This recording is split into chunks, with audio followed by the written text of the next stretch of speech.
الحمدللہ رب العالمین والصلاة والسلام علی رسولہ الکریم اما بعد فاعوذ باللہ من الشیطان الرجیم بسم اللہ الرحمن الرحیم۔ معزز سامعین کرام، السلام علیکم ورحمۃ اللہ وبرکاتہ۔ حضرت ابو ذر غفاری رضی اللہ تعالیٰ عنہ مشہور صحابی ہیں جو بعد میں بڑے زاہدوں اور بڑے علماء میں سے ہوئے۔ حضرت علی کرم اللہ وجہہ کا ارشاد ہے کہ ابو ذر ایسے علم کو حاصل کیے ہوئے ہیں جس سے لوگ عاجز ہیں، مگر انہوں نے اس کو محفوظ کر رکھا ہے۔ جب ان کو حضور اقدس صلی اللہ علیہ وسلم کی نبوت کی پہل خبر پہنچی تو انہوں نے اپنے بھائی کو حالات کی تحقیق کے واسطے مکہ بھیجا کہ جو شخص یہ دعویٰ کرتا ہے کہ میرے پاس وحی آتی ہے اور آسمان کی خبریں آتی ہیں، اس کے حالات معلوم کریں اور اس کے کلام کو غور سے سنیں۔ وہ مکہ مکرمہ آئے اور حالات معلوم کرنے کے بعد اپنے بھائی سے جا کر کہا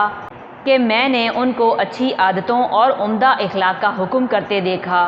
اور ایک ایسا کلام سنا جو نہ شعر ہے اور نہ کاہنوں کا کلام ہے۔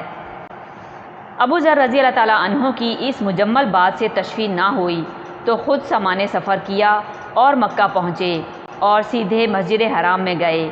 حضور صلی اللہ علیہ وسلم کو پہچانتے نہیں تھے اور کسی سے پوچھنا مصلحت کے خلاف سمجھا۔ شام تک اسی حال میں رہے۔ شام کو حضرت علی کرم اللہ وجہہ نے دیکھا کہ ایک پردیسی مسافر ہے۔ مسافروں کی، غریبوں کی، پردیسیوں کی خبر گیری، ان کی ضرورتوں کا پورا کرنا ان حضرات کی گھٹی میں پڑا ہوا تھا، اس لیے ان کو اپنے گھر لے آئے، میزبانی فرمائی، لیکن اس کے پوچھنے کی ضرورت نہ سمجھی کہ کون ہو، کیوں آئے ہو۔ مسافر نے بھی کچھ ظاہر نہ کیا۔ صبح کو پھر مسجد میں آ گئے اور دن بھر اسی حال میں گزرا کہ خود پتہ نہ چلا اور دریافت کسی سے نہیں کیا۔ غالباً اس کی وجہ یہ ہوگی کہ حضور صلی اللہ علیہ وسلم کے ساتھ دشمنی کے قصے بہت مشہور تھے۔ آپ صلی اللہ علیہ وسلم کو اور آپ کے ملنے والوں کو ہر طرح کی تکلیفیں دی جاتی تھیں۔ حضرت ابو ذر کو خیال ہوا کہ صحیح حال معلوم نہیں ہوگا اور بدگمانی کی وجہ سے مفت کی تکلیف علیحدہ رہے۔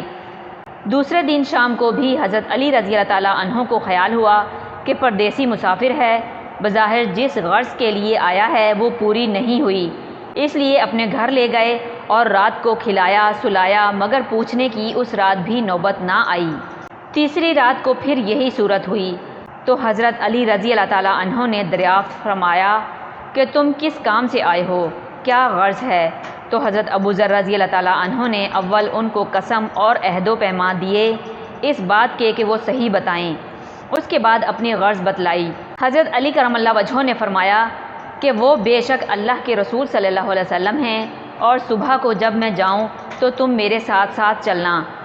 میں وہاں تک تمہیں پہنچا دوں گا، لیکن مخالفت کا زور ہے، اس لیے راستے میں اگر مجھے کوئی شخص ایسا ملا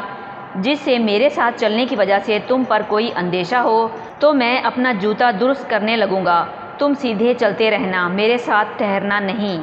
جس کی وجہ سے تمہارا میرے ساتھ ہونا معلوم نہ ہو۔ چنانچہ صبح کو حضرت علی کرم اللہ وجہہ کے پیچھے پیچھے حضور صلی اللہ علیہ وسلم کی خدمت میں پہنچے، وہاں جا کر بات چیت ہوئی، اسی وقت مسلمان ہو گئے۔ حضور اقدس صلی اللہ علیہ وسلم نے ان کی تکلیف کے خیال سے فرمایا کہ اپنے اسلام کو ابھی ظاہر نہ کرنا، چپکے سے اپنی قوم میں چلے جاؤ، جب ہمارا غلبہ ہو جائے اس وقت چلے آنا۔ انہوں نے عرض کیا، یا رسول اللہ صلی اللہ علیہ وسلم، اس ذات کی قسم جس کے قبضے میں میری جان ہے کہ اس کلمہ توحید کو ان بے ایمانوں کے بیچ میں چلا کر پڑھوں گا۔ چنانچہ اسی وقت مسجد حرام میں تشریف لے گئے اور بلند آواز سے اشہد ان لا الہ الا اللہ واشہد ان محمد رسول اللہ پڑھا۔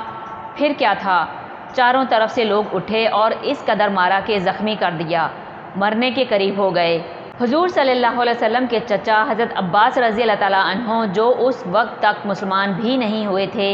ان کے اوپر بچانے کے لیے لیٹ گئے اور لوگوں سے کہا کہ کیا ظلم کرتے ہو، یہ شخص قبیلہ غفار کا ہے اور یہ قبیلہ ملک شام کے راستے میں پڑتا ہے، تمہاری تجارت وغیرہ سب ملک شام کے ساتھ ہے، اگر یہ مر گیا تو شام کا جانا آنا بند ہو جائے گا۔ اس پر ان لوگوں کو بھی خیال ہوا کہ ملک شام سے ساری ضرورتیں پوری ہوتی ہیں، وہاں کا راستہ بند ہو جانا مصیبت ہے، اس لیے ان کو چھوڑ دیا۔ دوسرے دن پھر اسی طرح انہوں نے جا کر بآواز بلند کلمہ پڑھا اور لوگ اس کلمے کے سننے کی تاب نہ لا سکتے تھے، اس لیے ان پر ٹوٹ پڑے۔ دوسرے دن بھی حضرت عباس رضی اللہ تعالیٰ عنہ نے اسی طرح ان کو سمجھا کر ہٹایا کہ تمہاری تجارت کا راستہ بند ہو جائے گا۔ حضور صلی اللہ علیہ وسلم کے اس ارشاد کے باوجود کہ اپنے اسلام کو چھپاؤ، ان کا یہ فعل حق کے اظہار کا ولولہ اور غلبہ تھا کہ جب یہ دین حق ہے تو کسی کے باپ کا کیا اجارہ ہے جس سے ڈر کر چھپایا جائے۔ اور حضور صلی اللہ علیہ وسلم کا منع فرمانا شفقت کی وجہ سے تھا کہ ممکن ہے تکالیف کا تحمل نہ ہو، ورنہ حضور صلی اللہ علیہ وسلم کے حکم کے خلاف صحابہ کی یہ مجال ہی نہ تھی۔ چونکہ حضور اقدس صلی اللہ علیہ وسلم خود ہی دین کے پھیلانے میں ہر قسم کی تکلیفیں برداشت فرما رہے تھے،